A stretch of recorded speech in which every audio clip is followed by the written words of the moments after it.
करायला साधं पण चविष्ट जेवण, गरमागरम चपातीसोबत भरलेली शिमला मिरची. तर चला तर मग सुरुवात करूया. तर मी ती 5 ते 7 शिमला मिरची घेतलेल्या आहेत. तर त्या स्वच्छ धुवून घेतल्या, त्याची देठं आणि बिया काढून ठेवल्यात.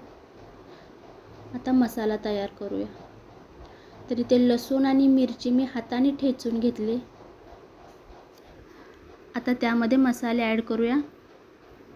हळद, धने पावडर, गरम मसाला, काश्मीरी पावडर, चवीपुरतं मीठ आणि शेंगदाण्याचं कूट. तर शेंगदाण्याचं कूट जास्त बारीक केलेलं नाही, थोडं जाडसर ठेवलंय आणि हाताने मिक्स करून घेऊया. तर इथे देठ आणि बिया काढून मधून काप घालून घेतलेले आहेत सगळ्या मिरच्या. आता आपण हा तयार केलेला मसाला मिरचीमध्ये भरून घेऊया.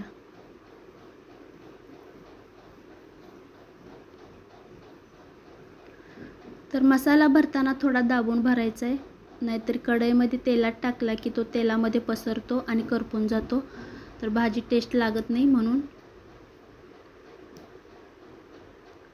तर असा दाबून भरायचा आहे थोडा थोडा मसाला. तर ही भाजी करायला एकदम साधी, सोपी आणि झटपट आहे. 10 ते 15 मिनिटांमध्ये भाजी तयार होते. तर अशा सगळ्या मिरच्या आपण भरून घेतल्यात. तर ते कढई गरम झाली आहे, आता त्याच्यामध्ये तेल घालून घेऊया. तर हा छोटा चमचा आहे, 2 ते 2.5 चमचे तेल घातले. आता तेलामध्ये भरलेली मिरची सोडूया. तर हळू अशी एक एक करून मिरची सोडायची. तर हलवताना पण भरलेली जी बाजू आहे ती वरती करून ठेवायचे. तर त्या अंगावरती थोडं तेल ओढत होतं म्हणून मी हळद घालून घेतली. तर हळू हलवायचे, मसाल्याची बाजू वरतीच ठेवायची, नाहीतर तेलामध्ये मसाला पडतो. तर अशी एक एक करून मिक्स करून घेतली पूर्ण मिरची. आता आपण 5 मिनिटासाठी प्लेट झाकून ठेवूया.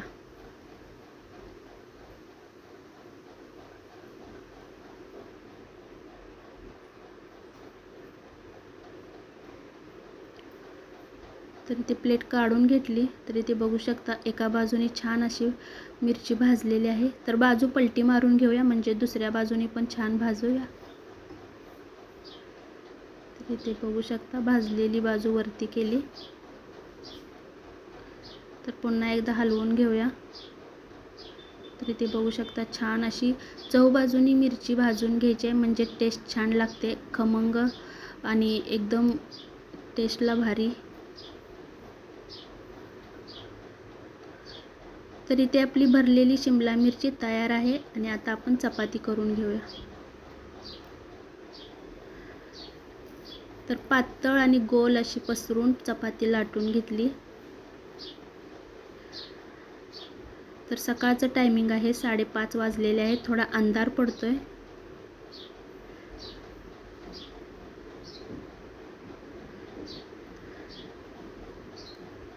तरी भरलेली शिमला मिरची तुम्ही सकाळच्या डब्यासाठी, दुपारच्या जेवणासाठी किंवा रात्रीच्या जेवणासाठी करू शकता. करायला एकदम साधी, सोपी आहे आणि एकदम टेस्टी अशी चवीची भाजी होते. तरी ते चपात्या पण करून झालेल्या आहेत. तरी ते मिरची बघू शकता एकदम अशी सॉफ्ट, चव बाजूनी भाजून एकदम खमंग झालेले आहेत. तर टिफिन भरून घेऊया.